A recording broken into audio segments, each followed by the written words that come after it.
Hello students, संभव academy Shri Ganganagar की online platform पर आप सभी का हार्दिक स्वागत है। मैं मुकेश सहारण एक बार फिर से हाजिर हुआ जनरल साइंस में, और उसी में टॉपिक चल रहा था कोशिका, और कोशिका के अंदर कोशिकांग। हमने बहुत सारी कोशिकाओं पे विस्तार से अध्ययन किया है। तो टॉपिक का नाम सेल यानी कोशिका। इसी कोशिका के अंदर कोशिकांग चल रहे थे, और लास्ट क्लास में हमने बात की थी डीएनए एंड आरएनए पर। डीएनए क्या होता है, आरएनए क्या होता है। डीएनए पे विस्तार से चर्चा और आरएनए पे यानी केंद्र ही सब बातें चली थी। इसी सेल के अंदर आज बात करेंगे गुणसूत्रों पे। सेल के अंदर ही क्या पाए जाते हैं, गुणसूत्र, क्रोमोसोम्स। सेल यानी कोशिका में क्या प्रेजेंट होते हैं, गुणसूत्र, क्रोमोसोम्स उपस्थित होते हैं, पाए जाते हैं। गुणसूत्र की सबसे पहले तो हमें ध्यान देना है कि गुणसूत्रों की खोज किस साइंटिस्ट के द्वारा की गई थी। कि जो गुणसूत्रों की खोज की गई थी वो किस वैज्ञानिकों के द्वारा। तो दो वैज्ञानिक है, एक का नाम है सटन व बोवेरी। स्टन व बोवेरी ने किसकी खोज की थी, गुणसूत्रों की खोज की थी। तो सबसे पहला क्वेश्चन कि गुणसूत्र, क्रोमोसोम्स को डिस्कवर किस साइंटिस्ट ने किया था, खोज किसके द्वारा की गई थी। तो दो साइंटिस्ट थे, स्टन व बोवेरी। नाम क्या क्या है, एक का नाम स्टन, दूसरे का नाम बोवेरी। स्टन व बोवेरी ने इसको डिस्कवर किया था, खोज की थी। ध्यान देना, यही गुणसूत्र मानव के अंदर बात कर रहा हूं मैं, मनुष्य में 23 जोड़ी होती है। मनुष्य में गुणसूत्रों की संख्या पूछी जाए तो कितनी, 23 जोड़ी, या इसे ये भी लिखा जा सकता है 46 गुणसूत्र। मनुष्य में गुणसूत्रों की संख्या 23 जोड़ी या 46, यानी गुणसूत्र हमेशा एक पेयर के रूप में, एक जोड़े के रूप में पाए जाए। गुणसूत्रों का हमेशा एक पेयर होगा, एक जोड़ा होगा, तो गुणसूत्र पेयर या जोड़े के रूप में पाए जाते हैं। मनुष्य में इनकी संख्या कितनी होती है, 23 पेयर, 23 पेयर्स या 46 क्रोमोसोम्स गुणसूत्र होते हैं। हर एक सेल के अंदर गुणसूत्र, क्रोमोसोम्स प्रेजेंट होते हैं। यही गुणसूत्र का कार्य क्या होता है। अगर गुणसूत्रों का कार्य पूछा जाए तो कार्य क्या होता है, कि गुणसूत्र क्या काम करते हैं। तो एक पीढ़ी के जो आनुवंशिक गुण हैं, जितने भी हमारे अंदर जेनेटिक मटेरियल जो है, आनुवंशिक गुण, वो एक पीढ़ी से दूसरी पीढ़ी में स्थानांतरित करने का काम किसका होता है, गुणसूत्रों का। हमारे अंदर जो भी गुण आए हैं वो हमारे पूर्वजों से हम तक आए, तो कौन लेके आए, गुणसूत्र ही लेके आए। तो इनका कार्य होता है आनुवंशिक पदार्थों के स्थानांतरण का, आनुवंशिक पदार्थों के स्थानांतरण का, यानी एक पीढ़ी से दूसरी पीढ़ी में आनुवंशिक पदार्थ कौन स्थानांतरित करते हैं, तो वही कहलाते हैं गुणसूत्र। यही गुणसूत्र सामान्य अवस्था में, ध्यान देना, सामान्य अवस्था में, नॉर्मल कंडीशन में, सामान्य अवस्था में गुथे हुए जाल के रूप में दिखाई देते हैं। गुथे हुए जाल के रूप में दिखाई देते हैं, जाल के रूप में दिखाई देते हैं। नॉर्मल कंडीशन होती है तो ये में कैसे दिखाई देंगे, गुथे हुए जाल के रूप में, यानी इनका एक जाल सा गुथा हुआ दिखाई देगा, वो गुथे हुए जाल के रूप में दिखाई देते हैं। लेकिन कोशिका विभाजन के समय जब सेल ने डिवीजन करना होता है, एक कोशिका से दो कोशिकाओं में जब बनना होता है, तो वही कहलाता है कोशिका विभाजन, सेल डिवीजन। यानी एक बड़ी कोशिका वो टूट के विभाजित होकर दो में बन जाए, एक ये नई कोशिका बन जाए, एक नहीं। तो एक कोशिका से विभाजित होकर दो कोशिकाएं बनना ही क्या कहलाता है, सेल डिवीजन कहलाता है, कोशिका। तो कोशिका विभाजन के समय,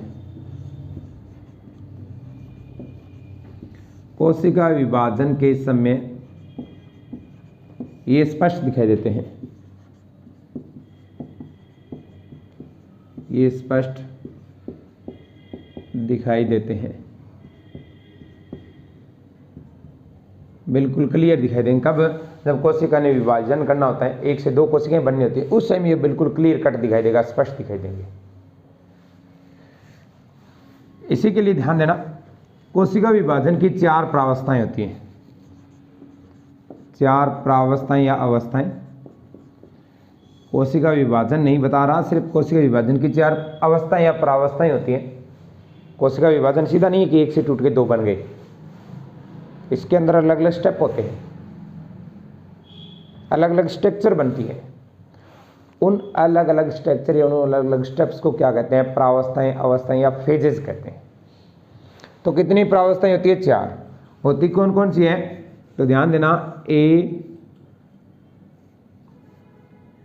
APMAT। कौन सा? Prophase, metaphase, anaphase, telophase.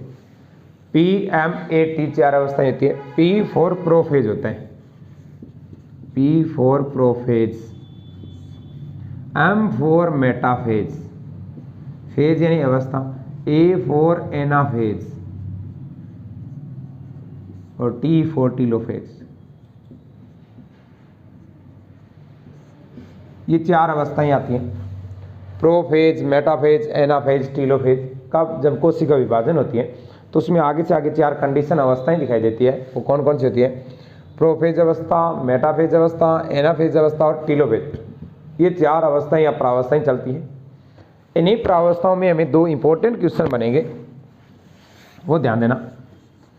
Question ध्यान देना, अगर हमें गुणसूत्रों की, किसकी? जो गुणसूत्र है, गुणसूत्रों के आकार का अध्ययन करने के लिए, आकार बोले तो साइज, गुणसूत्रों के आकार का अध्ययन करने के लिए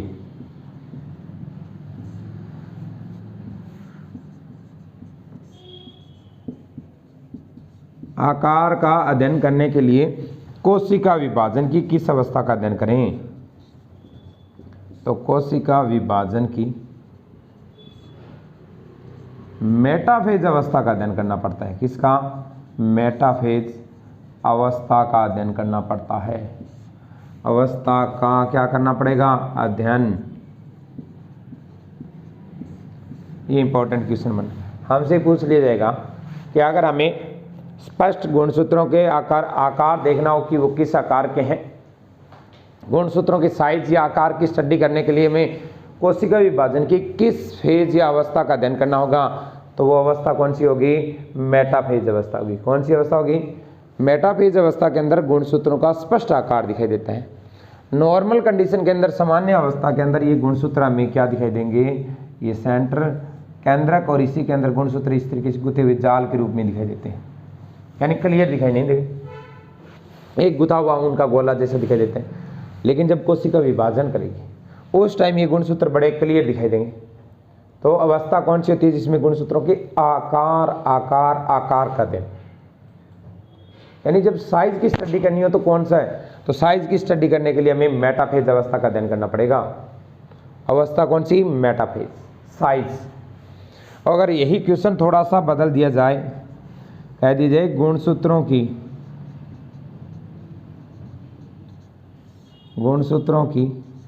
आकृति का अध्ययन करने के लिए, गुणसूत्रों की आकृति का अध्ययन करने के लिए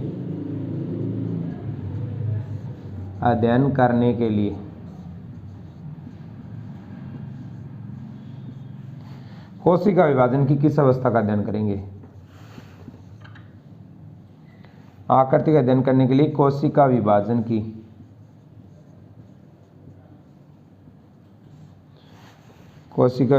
की एनाफेज अवस्था का अध्ययन करेंगे। कौन सी? एनाफेज अवस्था का अध्ययन करना पड़ता है। अवस्था का क्या करेंगे? अध्ययन। तो ये 2 इंपॉर्टेंट क्वेश्चन बन गए हमारे लिए। आकार के लिए हमेशा होगा मेटाफेज और आकृति के लिए होगा हमेशा एनाफेज। आकार और आकृति में थोड़ा सा डिफरेंस होता है। आकार जो होता है ना, साइज, ये हमेशा लंबाई चौड़ाई मोटाई होता है। आकार होता है लंबाई, चौड़ाई, मोटाई या ऊंचाई कह सकते हो आप।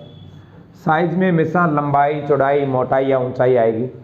शेप में होगा कि वास्तव में उसका दिखता कैसे, हमें वो चीज़ कैसी दिख रही है, वो बेलनाकार है, वो त्रिभुजाकार है, वो चतुर्भुजाकार है, वो स्क्वायर के रूप में, किस रूप में दिखाई दे रही है, उसकी वास्तव में शेप पिरामिड है, किस टाइप की है, तो वो क्या कहलाता है, आकृति कहलाता है। यानी शेप उसकी वास्तव में कैसी दिखाई देती है, वो आकृति होगी।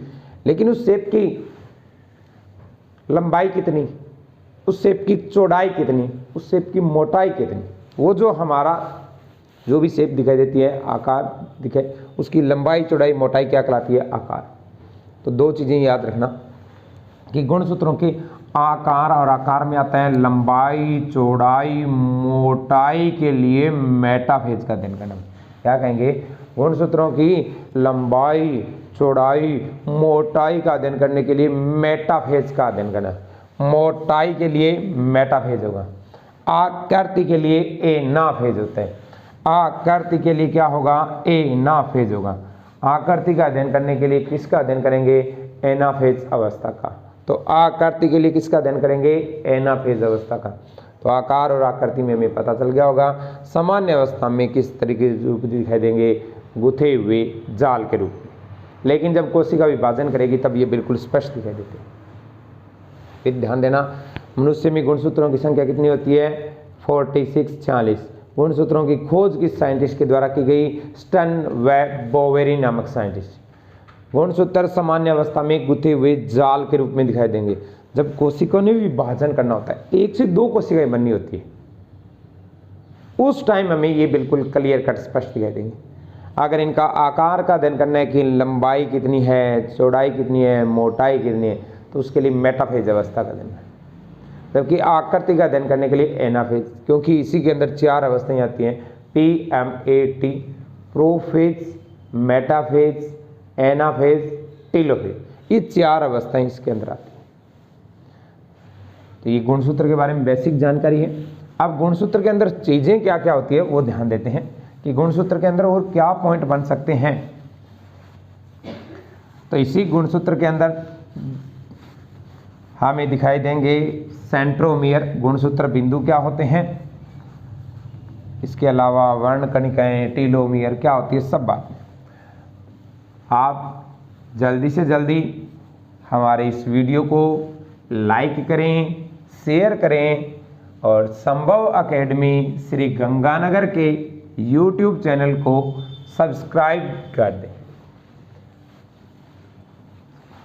टॉपिक चल रहा है गुणसूत्र, और इसी गुणसूत्र के अंदर ध्यान देना, गुणसूत्र में छोटी छोटी कुछ बातें होती है। 1 नंबर पे अर्ध गुणसूत्र। अर्ध गुणसूत्र क्या कहा जाएगा कि एक गुणसूत्र हमेशा 2 आधे आधे गुणसूत्रों से मिलकर बना होता है। यानी एक गुणसूत्र होगा वो हमेशा 2 हाफ क्रोमेटिड से मिलकर बना होता है, अर्ध गुणसूत्रों से मिलकर बना होता है। वही जैसे ये हाफ क्रोमेटिड्स अर्ध गुणसूत्र माता का, ये आधा गुणसूत्र माता का, तो ये आधा गुणसूत्र किसका होगा, पिता का। ये आधा गुणसूत्र किसका होगा, पिता का। एक गुणसूत्र हमेशा 2 आधे आधे गुणसूत्रों से मिलकर बना होता है। आधा गुणसूत्र माता का तो आधा गुणसूत्र पिता का, आधा गुणसूत्र माता का तो आधा गुणसूत्र पिता का। एक गुणसूत्र हमेशा 2 अर्ध गुणसूत्र आधे गुणसूत्रों से मिलकर बना। तो अर्ध गुणसूत्र में सिर्फ इतना ही ध्यान रखना है कि गुणसूत्र के अंदर हमेशा 2 आधे आधे गुणसूत्र होते हैं जिनसे मिलकर एक पूरा गुणसूत्र मिलकर बना होता है। सेकंड ध्यान देना, अर्ध गुणसूत्र के बाद में सेंट्रोमियर, गुणसूत्र बिंदु, गुणसूत्र बिंदु, सेंट्रोमियर, या इसे कहते हैं प्राथमिक संकीर्णन। प्राथमिक संकीर्णन, प्राइमरी कॉन्ट्रैक्शन। दोनों अर्ध गुणसूत्र, माना ये मेरे 2 अर्ध गुणसूत्र है, आधा गुणसूत्र ये रहा, आधा गुणसूत्र ये रहा। ये दोनों अर्ध गुणसूत्र आपस में मिलेंगे तो एक गुणसूत्र का निर्माण होगा, यानी एक पूरा गुणसूत्र है। दोनों अर्ध गुणसूत्र जहां पर पहली बार आपस में एक दूसरे को मिलते हैं, कट करते हैं, वो क्या कहलाएगा? सेंट्रोमियर। दोनों अर्ध गुणसूत्र जहां पर पहली बार आपस में एक दूसरे को काटते हुए एक पॉइंट के रूप में, बिंदु के रूप में दिखाई देंगे, ये पॉइंट क्या कहलाएगा? अर्ध गुणसूत्र बिंदु से। दोनों अर्ध गुणसूत्र जहां पर पहली बार संकीर्णित रूप में दिखाई देंगे, छोटे रूप में दिखाई देंगे, वो क्या कहलाएगा? गुणसूत्र बिंदु, सेंट्रोमियर या प्राथमिक संकीर्णन कहलाता है। दोनों अर्ध गुणसूत्र जहां पर पहली बार आपस में एक दूसरे को काटते हैं, क्रॉस रोमान स्ट्रक्चर बनाते हैं या बिंदुवत दिखाई देते हैं, वो ही क्या कहलाता है? सेंट्रोमियर, प्राथमिक संकीर्णन कहलाता है। वो क्या कहलाएगा? सेंट्रोमियर या प्राथमिक संकीर्णन कहलाएगा। तो ये बात ध्यान रखना। इसके बाद में आता है द्वितीयक संकीर्णन, सेकेंडरी कॉन्ट्रैक्शन, द्वितीयक संकीर्णन, सेकेंडरी कॉन्ट्रैक्शन। अगर दोनों अर्ध गुणसूत्र ज़्यादा लंबे हैं तो वो एक बार कट करने के बाद दूसरी बार भी अगर वो कट करे इसे, तो ये जो पॉइंट होगा ये क्या कहलाएगा? द्वितीयक संकीर्णन। अगर प्राथमिक संकीर्णन के बाद ये गुणसूत्र हमें दूसरी बार इस तरीके से कट करते हुए दिखाई दे जाए,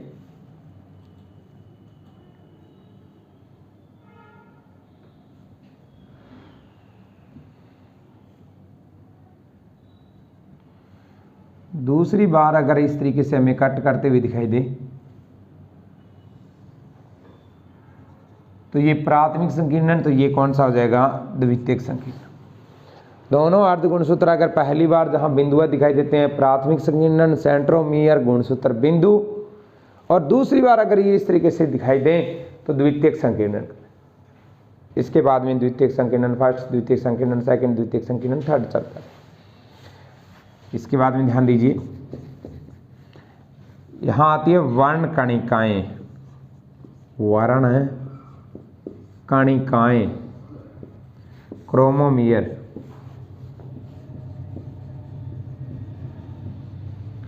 वर्ण कणिकाएं, क्रोमोमियर, वो सेंट्रोमियर, ये क्रोमोमियर है। दोनों अर्ध गुणसूत्रों पर हमें कुछ गहरे बिंदुवत संरचनाएं दिखाई देती हैं।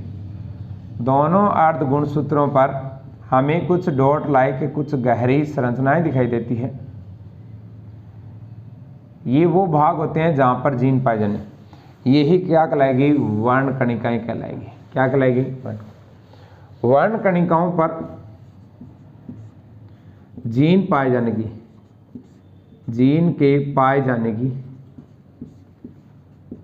जाने की संभावना अधिक होती है। संभावना अधिक, पॉसिबिलिटीज अधिक होती है। ध्यान देना कि जहां जो अर्ध गुणसूत्र हैं इन पर कुछ गहरे डॉटनुमा संरचना दिखाई देती है, कुछ उभरे हुए पार्ट दिखाई देते हैं। ये वो भाग होते हैं जहां पर जीन लगे होने की या जीन पाए जाने की मैक्सिमम प्रोबेबिलिटी होती है, अधिकतम संभावना होती है।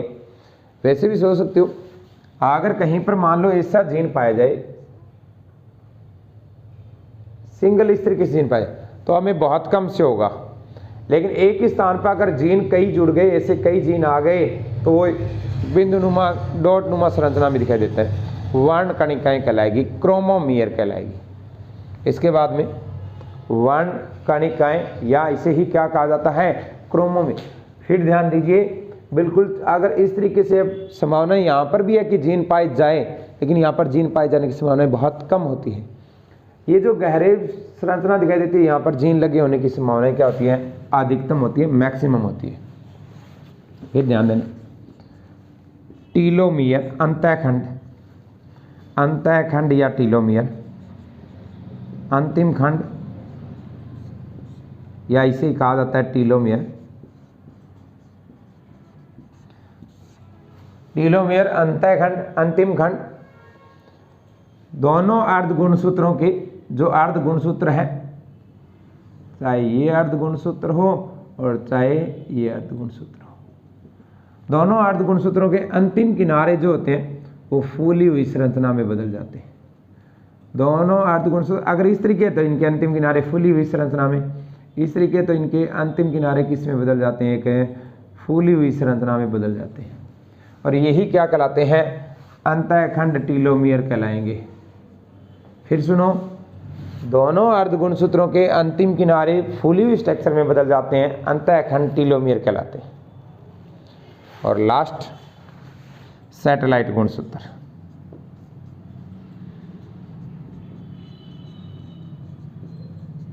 सैटेलाइट गुणसूत्र,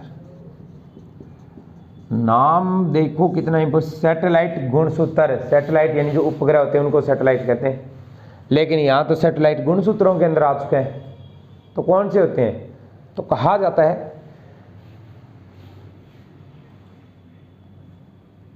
कि अगर प्राथमिक संकीर्णन के बाद, कि जो अर्ध गुणसूत्र या गुणसूत्र है उनमें प्राथमिक संकीर्णन के बाद अगर द्वितीयक संकीर्णन उपस्थित हो, गौर करना इस बात में, सैटेलाइट गुणसूत्र कौन से होंगे, अगर प्राथमिक संकीर्णन के बाद द्वितीयक संकीर्णन प्रेजेंट हो, उपस्थित हो, तो द्वितीयक संकीर्णन के बाद का सारा भाग, तो पूरा का पूरा भाग क्या कहलाता है, ये अनुषंगी या सैटेलाइट गुणसूत्र। फिर सुनिए, अगर प्राथमिक संकीर्णन के बाद द्वितीयक संकीर्णन पाया जाता है तो द्वितीयक संकीर्णन के बाद का भाग क्या कहलाता है, सैटेलाइट गुणसूत्र कहलाता है। सारा का सारा भाग सैटेलाइट कहलाएगा। सिर्फ इतना ध्यान रखना, मनुष्य में 5 जोड़ी गुणसूत्र सैटेलाइट होते हैं। मनुष्य में 5 जोड़ी गुणसूत्र, 5 जोड़ी गुणसूत्र कैसे होते हैं, सैटेलाइट युक्त होते हैं। सैटेलाइट युक्त कितनी, 5 जोड़ी गुणसूत्र ऐसे होते हैं जो सैटेलाइट युक्त होते हैं, जिनमें सैटेलाइट व्यवस्था पाई जाती है, प्रेजेंट होती है। केवल 5 जोड़ी गुणसूत्र ऐसे जिनमें सैटेलाइट व्यवस्था पाई जाती है। अब ये 5 जोड़ी गुणसूत्र होंगे कौन कौन से, वही ध्यान देना। ये जो 5 जोड़ी होती है ये कौन कौन सी होती है, ये भी, तो ये होती है 13वीं जोड़ी, 14वीं, 15वीं जोड़ी, इसके अलावा 21वीं और 22वीं। ये 5 जोड़ी वो गुणसूत्र होते हैं जो कि सैटेलाइट व्यवस्था पाई जाती है, बाकी किसी भी गुणसूत्र में सैटेलाइट व्यवस्था नहीं पाई जाती। फिर सुनो, मनुष्य के अंदर जो क्रोमोसोम गुणसूत्र हैं उनमें अगर प्राथमिक संकीर्णन है और उसके बाद में अगर द्वितीयक संकीर्णन भी उपस्थित है तो द्वितीयक संकीर्णन के बाद का भाग, सारा का सारा भाग क्या कहलाता है, सैटेलाइट गुणसूत्र कहलाता है। सारे भाग को मिला के हम क्या कहते हैं, सैटेलाइट गुणसूत्र। फिर मनुष्य के अंदर केवल 5 ही जोड़ी गुणसूत्र ऐसे होते हैं जिनके अंदर सैटेलाइट व्यवस्था होती है, यानी प्राथमिक संकीर्णन, द्वितीयक संकीर्णन और द्वितीयक संकीर्णन के बाद का भी कोई भाग होता है, उनमें भी कोई व्यवस्था पाई जाती है। तो केवल 5 जोड़ी, और वो 5 जोड़ी कौन सी होती हैं, 13वीं जोड़ी, 14वीं और 15वीं, इसके बाद में 21वीं जोड़ी और 22वीं जोड़ी। ये तो बहुत आसान है, भूल जाओ तो ऐसे याद कर सकते हो कि इधर से हम BA first year, second year, final year, यही होता है BA, BSc, BCom जो भी हो। इधर से आप first year, second year, final year, 13वीं क्लास, 14वीं क्लास, 15वीं क्लास पास करोगे, उधर से आप एक चीज़ के लिए एलिजिबल हो जाते हो। इधर से आपके BA, BSc, BCom कंप्लीट हुआ और उधर से आप एक और चीज़ के लिए एलिजिबल हो गए, एक और चीज़ के लिए, और वो कौन सी होती है, 21वें साल के। हाँ, तो 21वें साल के अंदर कह सकते हैं कि 21 साल के बाद में आपकी शादी हो सकती है, तो 21वें साल में शादी और 22वें साल में बर्बादी। तो हमें इस तरीके से ध्यान रखना है, इधर से BA, BSc, BCom कंप्लीट करो और उधर से एक और चीज़ के लिए एलिजिबल हो जाओ, 21वें साल में शादी और 22वें साल में बर्बादी। तो हमें अपने आप याद रहेगा कि कौन कौन सी जोड़ी गुणसूत्र सैटेलाइट युक्त होते हैं। 13वीं, 14वीं, 15वीं यानी BSc, BA, BCom first year, second year, final year. तो 13वीं जोड़ी, 14वीं जोड़ी, 15वीं और 21वीं और 22वीं जोड़ी गुणसूत्र मनुष्य के अंदर कैसे होते हैं, सैटेलाइट युक्त होते हैं। बाकी किसी भी गुणसूत्र के अंदर सैटेलाइट व्यवस्था नहीं पाई जाती। फिर सुनिए, गुणसूत्र नॉर्मल अवस्था में गुथे हुए जाल के रूप में दिखाई देते हैं। कोशिका विभाजन के समय ये बिल्कुल स्पष्ट दिखाई दिए। जब कोशिका ने विभाजन करना होता है, 1 से 2 कोशिकाएं बननी होती है, ये उस टाइम की बातें हैं कि जब 1 से 2 कोशिकाएं बनती है, उस टाइम क्या होता है, उसी टाइम की बात। तो यहाँ पे अर्ध गुणसूत्र हाफ क्रोमेटिड्स कि दोनों अर्ध गुणसूत्र जहाँ पर आपस में मिलते हैं वही क्या कहलाता है, अर्ध गुण। कि जो गुणसूत्र होते हैं वो आपस में एक दूसरे को पहली बार जहाँ कट करते हैं वो तो क्या कहलाएगा, प्राथमिक संकीर्णन गुणसूत्र बिंदु या सेंट्रोमियर। और ये दोनों अर्ध गुणसूत्र मिलते हैं, अर्ध गुणसूत्र होते हैं, तो वो क्या कहलाएंगे, अर्ध। द्वितीयक संकीर्णन प्राथमिक के बाद में अगर द्वितीयक और पाया जाता है तो द्वितीयक आगे और होगा तो द्वितीयक संकीर्णन फर्स्ट, द्वितीयक संकीर्णन सेकंड, द्वितीयक संकीर्णन थर्ड चला जाता है। इसके बाद में वर्ण कणिकाएं क्रोमोमियर क्या होता है, तो कहा जाता है दोनों अर्ध गुणसूत्रों पर जीन पाए जाने की संभावनाएं होती है। वो कुछ छोटे छोटे बिंदु नुमा गहरे डॉट नुमा संरचनाएं दिखाई देती है जहाँ पर जीन लगे होने की संभावनाएं अधिकतम होती है। और उसके बाद में अंतःखंड या टीलोमियर, दोनों अर्ध गुणसूत्रों के अंतिम किनारे फूली हुई संरचना में बदल जाते हैं, अंतःखंड टीलोमियर कहलाते हैं। और लास्ट सैटेलाइट गुणसूत्र, मनुष्य में 5 जोड़ी गुणसूत्र। तो ये थी गुणसूत्रों पे बातें, पूरी की गुणसूत्र कैसे होते हैं कैसे नहीं होते। और यहाँ तक हमारा पहला टॉपिक कंप्लीट होता है। नाम था सेल यानी कोशिका, और उसके अंदर कोशिकांगों पे बहुत विस्तार से अध्ययन किया हमने कि कोशिकांग क्या क्या होते हैं, माइटोकॉन्ड्रिया, गोल्जी का लाइसोसोम, सारी की सारी बातें करके हैं। और लास्ट का टॉपिक हमारा कौन सा था, इसी के अंदर गुणसूत्र। हालांकि गुणसूत्र के कारण से जो डिजीज होती है वो हम जेनेटिक्स में पढ़ेंगे, आनुवांशिकी में पढ़ेंगे। डाउन सिंड्रोम क्या होता है, पटाउ सिंड्रोम क्या होता है, टर्नर सिंड्रोम क्या होता है, वो गुणसूत्रों के हेर फेर कहाँ पढ़ेंगे हमें, वहाँ जहाँ की हमें बात करेंगे किस पे, आनुवांशिकी जेनेटिक्स पे। तो अभी के लिए एक टॉपिक हमारा कंप्लीट हो चुका है, तो आज के लिए इतना ही रखते हैं। धन्यवाद।